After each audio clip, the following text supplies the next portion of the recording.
Hey guys, it's Thorn. I'm at the stage of the pandemic where I no longer brush my hair, so you're welcome. I'm sitting on my porch, I'm reading, I'm journaling, I'm drinking a lot of coffee. My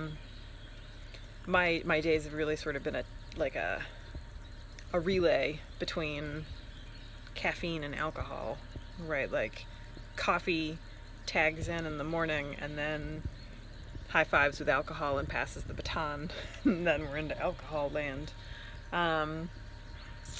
So anyway, you're welcome. I'm here with my coffee. It's coffee's turn, and coffee has words. I'm over here messaging with a friend about our experiences training in our respective covens, and one of the things we've chatted about is whether or not our groups have curricula, reading lists, assignments, papers, right? Like presentation exercises, a designated course of study that transpires over the course of X period of time. And I think this is a worthwhile conversation to have, just because that's one of the first things that people ask when they approach Foxfire. And it's also one of the first things that comes up in conversation when people talk about traditional covens in general, but particularly surrounding the word training. We toss the word training around, my coven training. And I think the assumption is that this necessarily means a curriculum.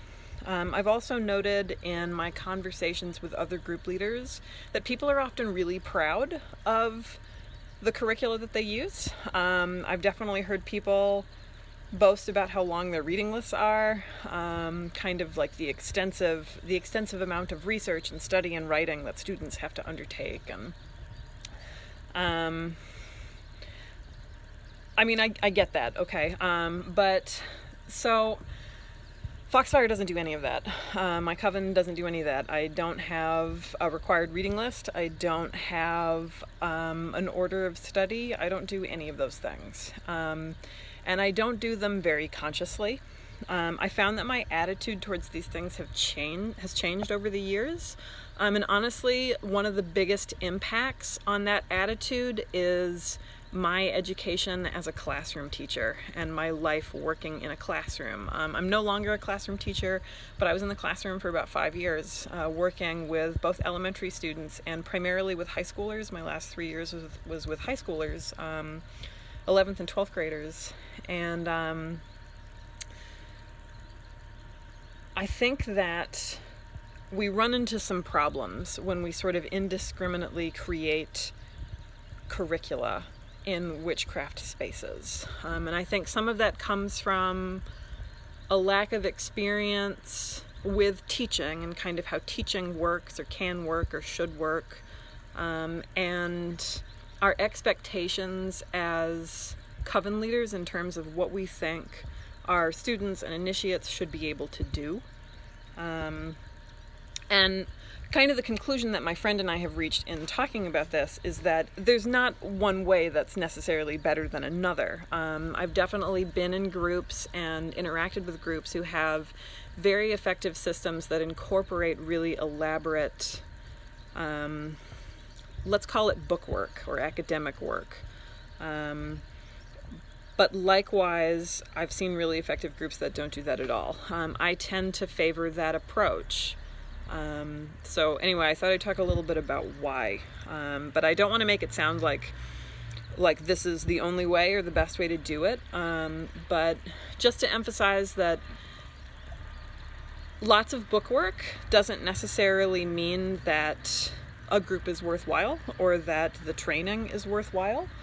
Here the scare quotes around the word training, just because I think, and maybe that's its own video, but I think that word means different things in different spaces.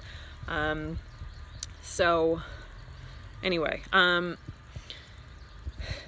fundamentally, the reason why I don't employ a set curriculum is because initiates are all different, and people come in at different points in their lives and in their practices, and a curriculum assumes that people all need to know the same things in the same order.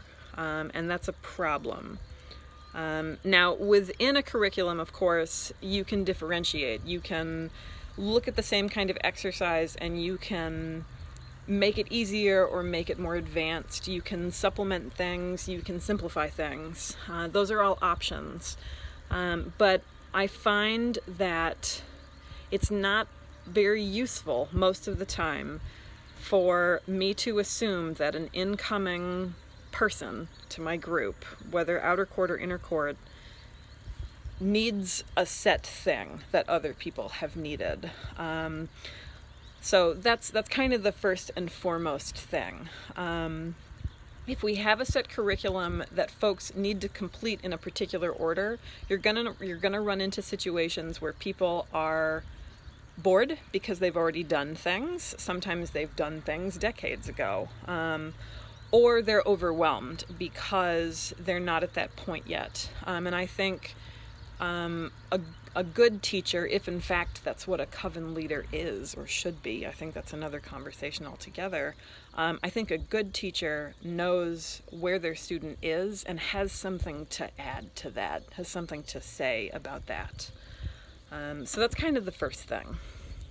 The second thing is that I don't see a clear correlation between somebody's ability to read and write and somebody's ability as a witch. I think that it gets dangerous if our curriculum is too heavily emphasizing how much and what somebody reads and how much and what somebody knows or can memorize or regurgitate or employ or whatever.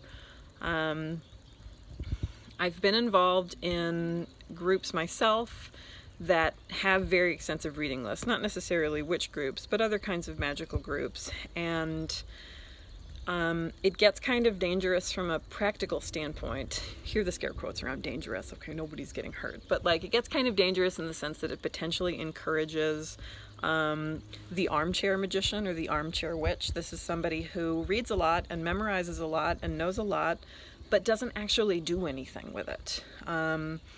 I mean, what's the point of having an extensive knowledge of, I don't know, I'm sitting in my garden here, let's say the magical properties of herbs, if you never actually grow or handle plants?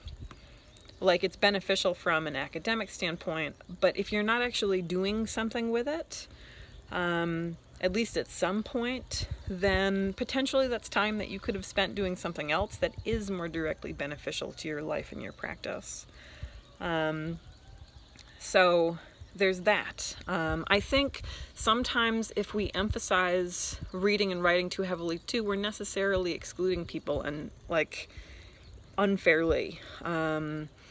Witchcraft isn't only for an elite educated class. I think sometimes we get so proud of ourselves for being bookworms and writers that we sort of lose sight of the fact that a lot of what we're doing is folk magic, and it's about real world application. And again, like, being able to read a lot of books and have a lot to like write about those books isn't necessarily in the spirit of witchcraft, if that makes sense. And this is coming from a writer who's obsessed with books, so, you know, take that for what it is.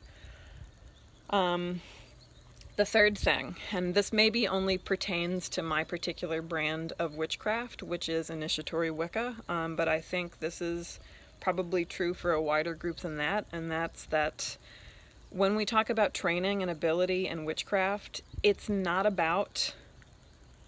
in my group, we call them the witcheries, okay? In other groups, they might call them different things, but basically this is, think about like spellcraft.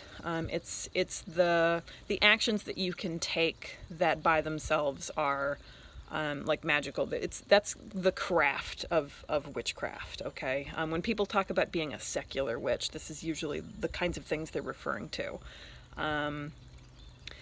And my tradition doesn't emphasize those things, or at least the way I practice my tradition. I assume that somebody seeking out Foxfire already knows how to do spells. They already know how to use divination. They already know how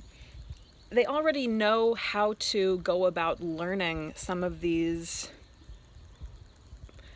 I mean, if The expression that just jumped into my head was low magic. Like they already have an understanding of like how those things work, or else they know how to learn them if they want to. It would be, in my mind, it would be impractical and a waste of your resources to approach an initiatory Wiccan coven, maybe my coven in particular. And I'm going to try to only speak for myself, but it would be a waste of your resources and potentially your time and focus to approach me because you wanted to learn how to read tarot cards, for example.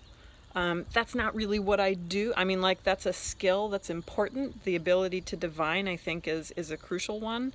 But that's not why you seek out a coven. You can learn how to read tarot in a number of different circumstances. The thing I am offering is how to be a priest, priestess, priestex of this particular tradition, these gods. And that to me that's the thing that you need the face-to-face coven for. So how do you come up with a curriculum for that? I mean, obviously there are skills that go along with some of those things.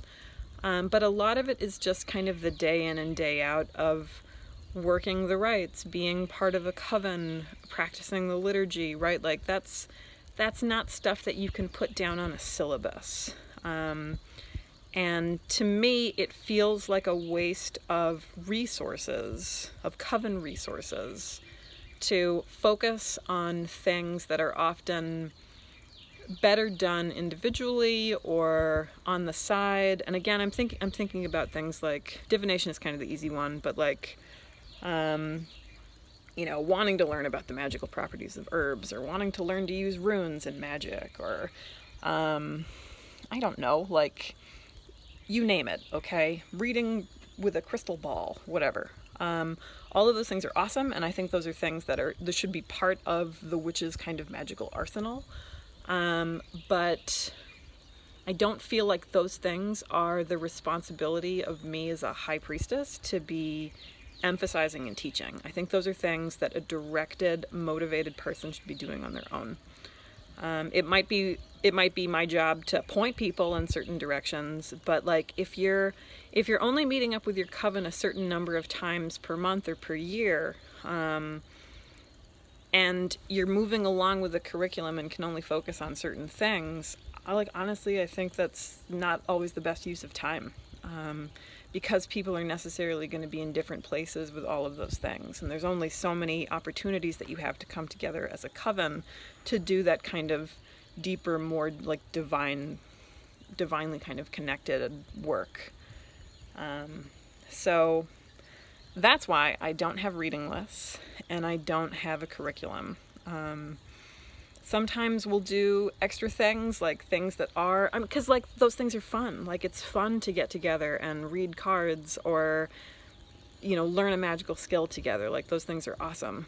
But sometimes I think we overemphasize them. Anyway. Where I do ask people to read things, it's largely to fill a hole that maybe they didn't know they should read this text. Like, if you want to be a Gardnerian, you should read Gerald Gardner at some point. If you want to be an Alexandrian, you should read Alexander's at some point, right? Like, there's those kinds of things. But again, people come in knowing that stuff for the most part, so they don't need me to tell them. So, anyway, I hope you all are well. That was a lot of words. Back to coffee. Bye.